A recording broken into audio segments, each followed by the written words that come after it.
about a platform, even one that isn't necessarily positively trained, like if you think of lion acts and things like get on your platform, animals enjoy them.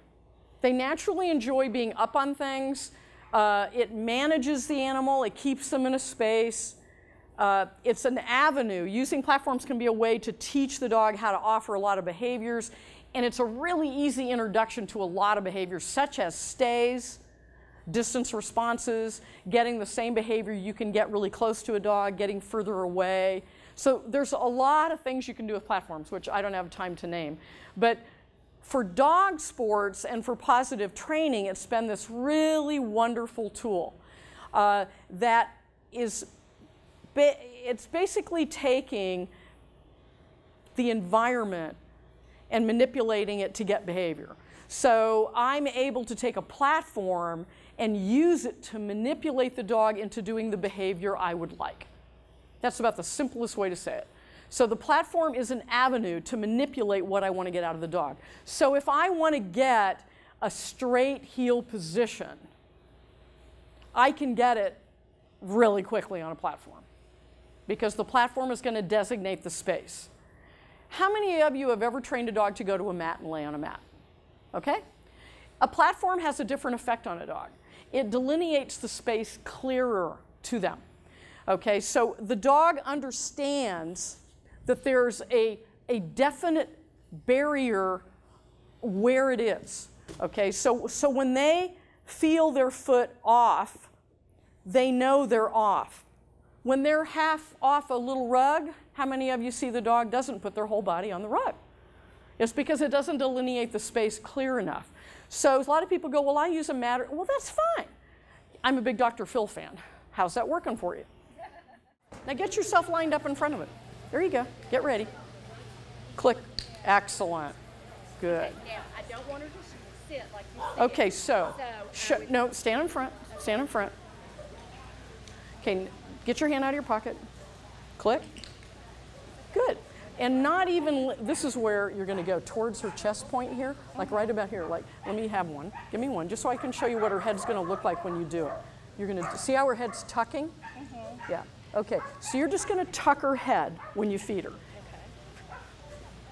Get your click in before you go for the food. Click. Tuck her head. There you go. Fine. Not down. Now you actually went down with it. There you go. And it doesn't matter that she doesn't stand. That's okay. You still have been clicking when she stands before she sits. So watch the moment before she sits. Keep yourself square. There you go. If anything, you could back a couple inches. Just, no, not that far. Not that far. There you go. To give her a feeling that her head can extend over it.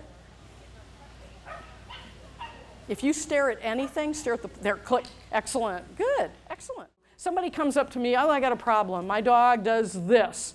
And usually, we could use a platform to solve that. So once you have a dog that's a platform dog, you have it as a problem solver. You can also use it to teach hind foot awareness.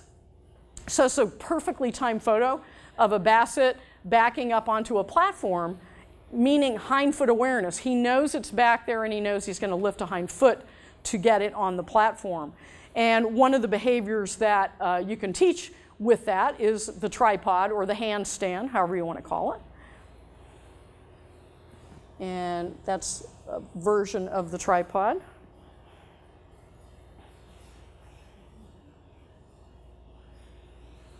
Some dogs can't do it quite as vertical. So that's obviously a very athletic trick. I want you to notice Listo's hind feet in this photo. It's actually fascinating that he made it up because he missed my rear with his right foot, and his right foot is actually over my back in the air. Yeah, I know, it's amazing. I didn't notice it until I looked at this photo for a long time. And the left hind foot is the only one that's on my rear. The other one is up in the air. Yeah, but he still made it. Very athletic dog. So reward strategy can be safety instead of danger. I always get nervous when I watch kids feeding carrots, because carrots and fingers can look really similar. And when you walk up then and you go, hi, horsey, like that, what a nice horsey, you can have horses chomp fingers off really quickly. But dogs can do the same thing. So I can tell you from experience that there are a lot of people who've been hurt by a dog not trying to bite them, just being rough, taking rewards. I mean pulling back bloody fingers because they haven't worked on it. It's gotten worse and worse and worse and worse. And here's the hard part, is that when a dog gets rough, you even start getting more tentative about your delivery. What does that make them do? Work even harder. Yeah, so it actually promotes them to get rougher and rougher and rougher.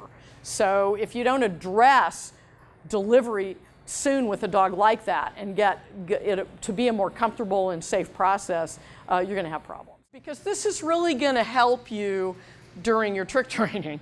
And this is one of the biggest reasons that I've been stressing a lot to my students about strategic reward use, because it's really powerful. Okay, this is a lovely picture from Norway. And this is competitive obedience people who, this group of people are extremely good at competitive obedience. They're really good. They're like top performers. And this is called the anti-banana. So the reason it's called the anti-banana is that whenever they deliver a reward for a dog in heel position, this is how they deliver it. Okay, so I want you to picture the really enthusiastic animated dog in competitive obedience, and they look like they're kind of wrapped around you. Okay, well what that promotes is the rear end to go out. Can you all picture that? This is preventing that. So this is, if picture the shape of a banana, that's why they call it the anti-banana, okay? But this is a preventative strategy in delivery. So by just putting it out to the outside so the dog has to turn its head left, during healing, the dog is so used to, during this, all my rewards always come here. So while the dog is healing, in anticipation of a reward at any time, do you see how that helps?